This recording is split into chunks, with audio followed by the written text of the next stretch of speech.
방금 이제 바이오 간단하게 언급해 주셨는데 네. 혹시 대표님께서 최근에 좀 눈여겨보는 뭐 종목 섹터 같은 게 있으신가요? 저는 이제 이전부터 눈여겨본 거는 뭐 네. 바이오하고 헬스케어인데요. 네. 이거는 뭐 잘 아실 겁니다. 저는 이전에 눈여겨본 이유가 그 인구 구조 때문이고 2008년일 겁니다. 네. 아마 그린스펀이 5전을 썼습니다.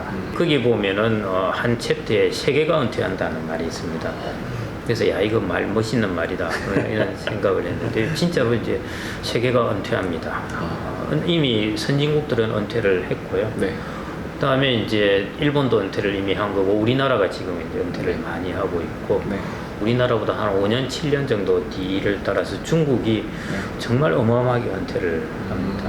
그 시장에 이제 은퇴를 하게 되면 고령자들 그리고 고령자들은 일반적으로 핸디캡을 가지고 있습니다. 관절도 불편하고 귀도 잘 안 들리고 뭐 이 다양한 핸디캡을 가지고 있거든요. 그 핸디캡을 이제 다 보완하려고 그러겠죠.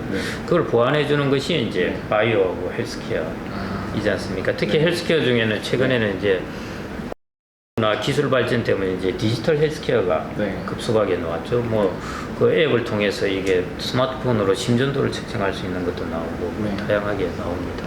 그래서 이 시장은 뭐 여전히 앞으로 좋을 수밖에 없을 거고요. 사람들이 이제 엔티에이징을 하다가 요즘 다운에이징을 이야기를 합니다. 이제 더 젊어요. 세월을 역행하고 싶어 하는 그런 것들을 이제 해주는 도구들이 이제 바이오나 이런 쪽이니까요. 그래서 바이오하고 디지털 헬스케어 지금도 오르고 그랬지만 아마 앞으로도 계속 오를 파트일 겁니다.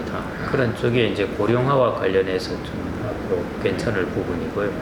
그다음에 이제 최근에 이제 중국의 게임 뭐 이런 거 관련해서 게임주에 대해서 뭐 조금 중국 같은 경우 그런 문제가 있긴 한데요. 근데 게임을 대부분 다 젊은 사람들이 하는 걸 게임이라고 생각을 합니다. 그리고 게임하면은 중국이 제일 금지한 이유 중에서도 사행성 중독성 이게 게임이라고 생각되는데 지금 이제 게임들이 그 이면에 다양한 이제 게임들이 나오고 있지 않습니까? 로블록스 같은 경우는 그런 그 플레이하는 그런 게임이 아니지 않습니까? 전략 게임도 있는 것이고 그 다음에 이제 일본에는 e스포츠 게임 해가지고 e스포츠를 하는 고령자들이 e스포츠를 하기도 하고요.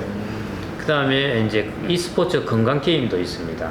이 스포츠를 통해서 이제 건강을 증진시키겠다는 것이고요. 또 하나 e스포츠 게임은 이제 그 스웨덴에서 맨 먼저 고령자들 e스포츠 팀을 만들었었는데요. 이제 그 대회에 참가합니다. 하나 또 컴퓨터도 모르는 사람들을 이제 트레이닝 시켜서 이제 참가를 했습니다. 그래서 1회 대회 참가해서 어떻게 됐겠습니까? 뭐 전패를 했습니다. 당연히. 그래도 지금 계속 이제 하고 있는데요.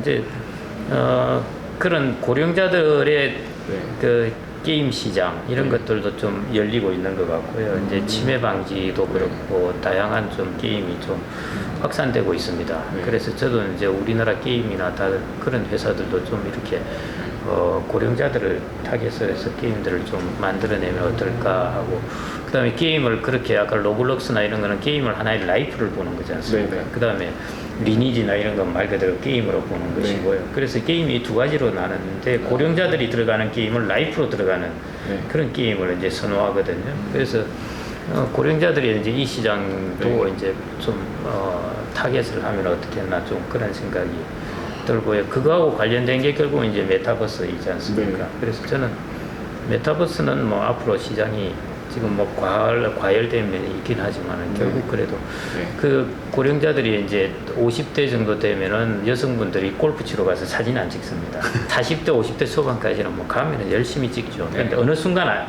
서로 딱 묵인하에 안 찍게 되는데 근데 이제 가상세계에 들어가면은 소위 말해 아바타로 들어가지 않습니까? 그러니까 자기의 모습을 다 바꿀 수 있고 해서 그래서 이제 그런 시장도 괜찮을 것 같고요.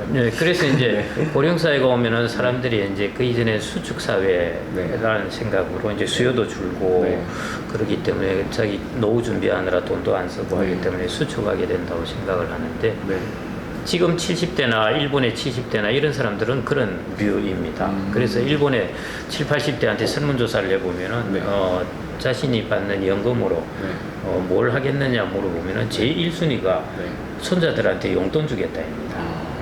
공무원 왔다 오면 용돈 주겠다 이제. 근데 지금 베이비붐 세대는 좀 네. 다릅니다. 이 세대들은 설문조사를 해보면 자기를 위해 쓰겠다고 그럽니다. 자기의 노후의 라이프, 행복한 라이프를 위해서 쓰겠다고 그러는 네. 것이거든요. 네. 그래서 이런 고령자들하고 하이테크 네. 이것들이 결합되는 제품들. 아까 바이오도 하이테크죠. 네. 디지털 헬스케어도 하이테크이죠. 네. 그다음에 게임이나 메타버스도 이제 하이테크입니다. 이런 쪽들 시장들이 이제 괜찮은 거고요. 이제 네. 로보틱스 같은 경우는 네. 지금 인공지능 로보틱스 뭐 거의 같은 말이라고 할 수 있는데요. 이 시장은 아직은 이제 수익성 면에서나 이런 면에서 보편화되지는 않았는데 이 시장도 이제 좀 생겨나지 않을까 싶고요.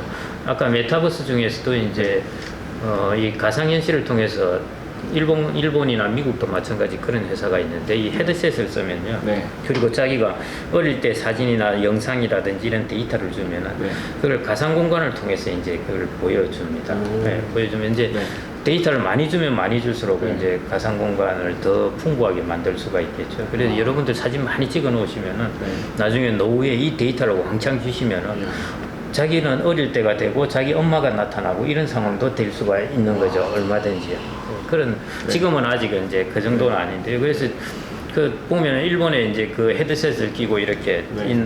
보는 할머니를 보면은 진짜 이게 참 정말 신기해서 감탄을 하는. 근데 그게 이제 네. 우울증이나 이런 데 참 좋다는 겁니다. 고령자일 때 자기가 어릴 때 모습으로 돌아간다든지 안 그러면 지금의 모습으로 옛날 고향에 돌아가는 거예요. 저는 아직도 이제 어릴 때 제 바닷가에 저희 외가가 있었는데요. 그 외가를 이제 한 번씩 네. 방학 때 방문했던 그 기억이 항상 이렇게 어렴풋이 좋게 남아 있는데 네. 그 사진이 없어서 저는 가상 공간으로 못 돌아가는데 그 사진이 아마 풍부하게 남아 있었더라면은 그런 걸 가상 공간으로 만들어주고 제가 글로 가고 하면은 이제 사람이 뇌가 그런 것이죠. 자기가 어릴 때 가졌던 행복한 시대로 들어가게 되면은 이제 행복감을 느끼는 것. 이런 것들이 이제 치료 수단으로 나오게 될 수 있는 거죠. 영국의 글리처스라고 이제 게임 회사가 있는데요. 네. 이 게임 회사가 만든 게 이제 Sea Hero Quest입니다. 네. 바다 영웅의 모험이라고 생각하시면 될 텐데요. 자기 아버지가 젊을 때 바다를 누비고 다니셨는데 네. 이제 거의 그 요즘은 이제 인지증이라고 바뀌는데 치매가 걸려서 자꾸 그 기억을 하나씩 잊어버리고 있는 네. 겁니다. 그래서 이제 아들이 그걸 안타깝게 여겨서 자기 아버지와 함께 다시 그 기억을 되살리려고 이제 모험을 하는 것을 게임으로 해놓은 것인데요. 그 게임을 하면은 그게 치매를 조기에 진단을 해주는 게임입니다. 이게 글리처스라는 회사가 이제 그 알츠하이머 연구소하고 같이 해서 만든 게임인데 한 20년, 25년 전에 그 인지증, 치매는 대충 조기 발견을 할 수가 있답니다. 근데 요즘은 조기 발견을 하게 되면 약물로 그 속도를 확 완화시킬 수가 있거든요. 네. 그래서 이제 조기 발견을 하게 되는 게 그 게임은 그 반사신경입니다. 네. 그 게임을 하면서 빨리빨리 이렇게 반사를 할 텐데 그 반사신경 면에서 뭔가 이렇게 조금 문제가 있고 한 사람들은 약간 이제 치매 한 15년, 20년 후에 치매 전조 증상이 있을 수도 있다. 뭐 이런 것들을 조기 진단해주는 게임인데요. 이제 그런 것들이 이제 자꾸 고령 사회가 되면서 생긴다는 거죠. 제가 말씀드리고 싶은 것은 고령화라고 해서 자꾸 이제 수축한다는 것만 생각하시지 말고 확장하는 부분도 얼마든지 있습니다. 뭐 원격 진료도 당연히 확장되겠죠. 나이 들수록 그 의사들 만나기 힘들 테니까요.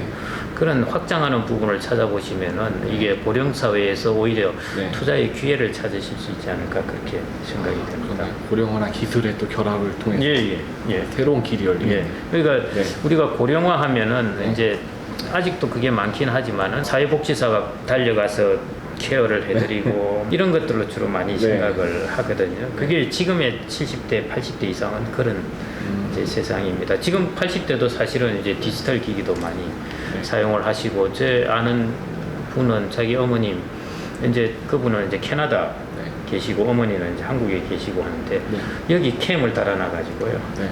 거기서 캐나다에서 볼 수가 있고 그렇습니다.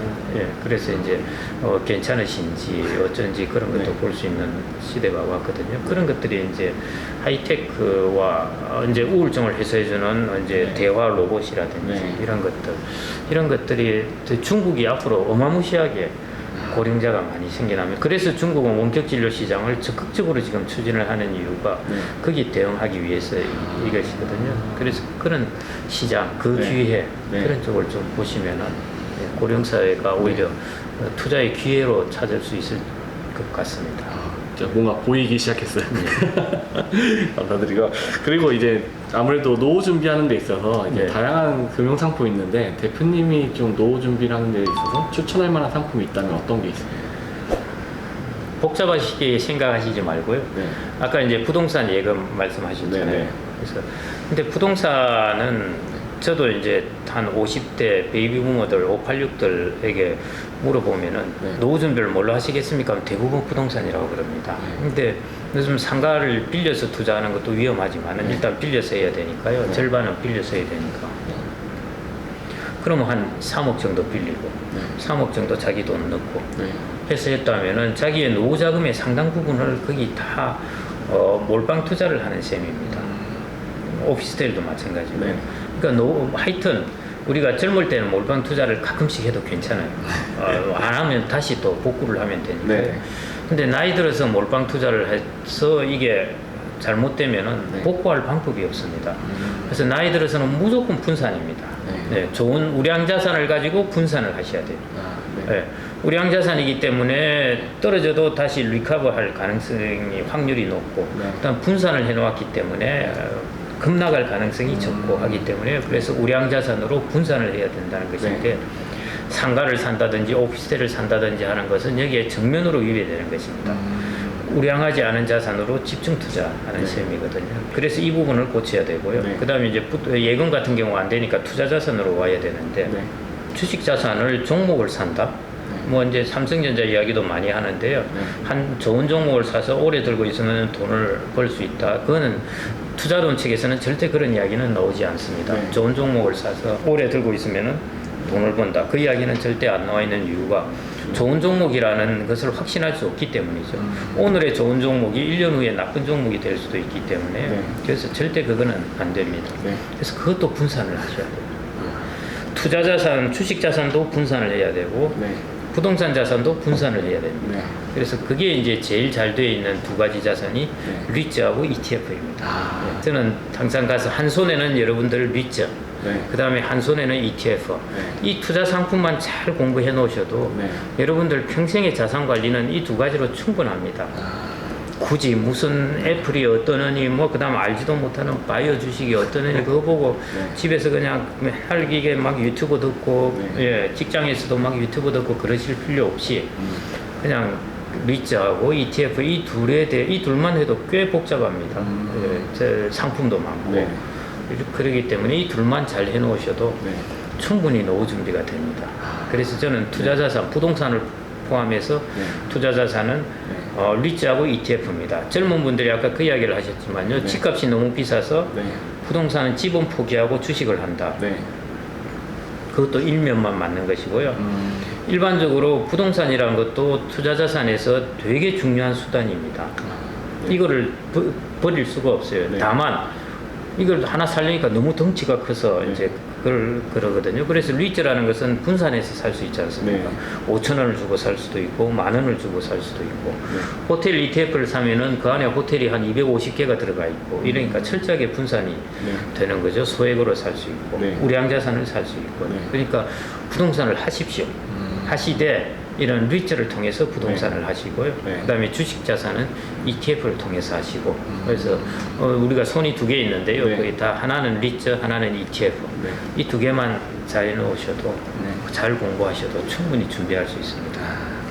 지금 리츠 ETF를 좀 장기적으로 좀 가져가고 그리고 또 어떻게 보면 요즘에 이제 국가에서 좀 권장하는 상품 계좌 상품이 이제 뭐 연금저축 펀드나 IRP 있잖아요. 좀 이에 대해서는 좀 어떻게 생각하세요? 그거는 이제 무조건 하셔야죠. 그거는 세액공제 되는 것이기 때문에 세액공제 되는 수익률을 따지자면은 뭐 이만큼 따라오는 수익률이 없습니다. 다만 이제 하나의 단점이 있다면은 내 마음대로 써서 찾아서 쓰지 못한다. 근데 그게 장점이 되기도 합니다. 내 마음대로 찾아서 쓰면은요, 뭐 미국 사람들도 퇴직연금 찾아가지고 요트 사고 뭐 이런다고 그러는데. 그렇게 써버리면 안 되죠. 예. 그렇기 때문에 네. 또 오히려 네. 이제 자기를 묶어놓은 것이 좋을 수가 있습니다. 장기적으로. 그렇기 때문에 그게 단점일 수도 있지만 장점이라고 생각하시면 좋을 것 같고요. 네. 그 다음에 세액공제 되니까 네. 실수익률이 높고, 그러니까 일단은 무조건 우선순위로 따지자면은 네. 무조건 IRP나 연금저축은 일단 저축한 거에 우선순위로 이거부터 이제 하시고 남으면은 이제 다른 걸로 투자를 하시는 것이거든요. 그래서 그건 당연히 하셔야 되는 것이고, 네. 그 다음에 그걸 하는 데 있어서 하여튼 젊은 분들은 철저하게 투자 자산을 중심으로 하시고, 네. 그 다음에 이제 나이가 드셔서 퇴직을 하면서 IRP로 받는 분들, 네. 이런 분들 같은 경우에는 이제 좀 아까처럼 리츠라든지 네. 이런 인컴 자산을 좀 많이 넣어 놓으셔야 될 것 같습니다. 예. 그리고 뭐 아시다시피 네. 뭐 연금저축이나 네. 그 IRP 같은 경우 네. 주식 종목을 못 사게 되어 있으니까요. 그건 어차피 펀드나 ETF를 하게 네. 되어 있고, 연금저축은 ETF 할 수 있고, 네.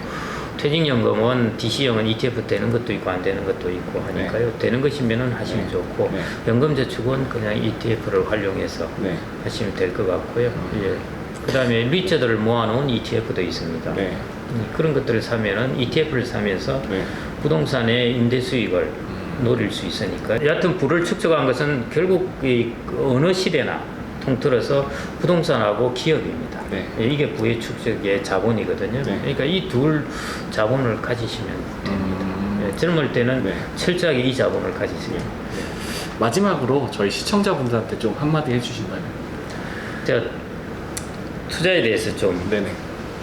간단하게 말씀을 드린다면은, 네. 이제 투자하면은 뭐 비트코인도 있겠지만 일단 주식이 아직은 제일 주 종목이지 않습니까? 네. 그래서 저는 이제 이렇게 비유를 좀 들고 싶은데, 이래 생각하시면 좋을 것 같습니다. 주식이라는 놈은 거의 야생마와 같아. 힘도 좋고 펄펄 뛰지만은 잘못하면은 탄 사람을 떨어뜨려 버린다는 거죠. 네, 그게 주식의 속성입니다. 그래서 이걸 잘 그래서 사람들이 야생마를 안 타고 여러분들이 노새를 타고 갈 것이냐?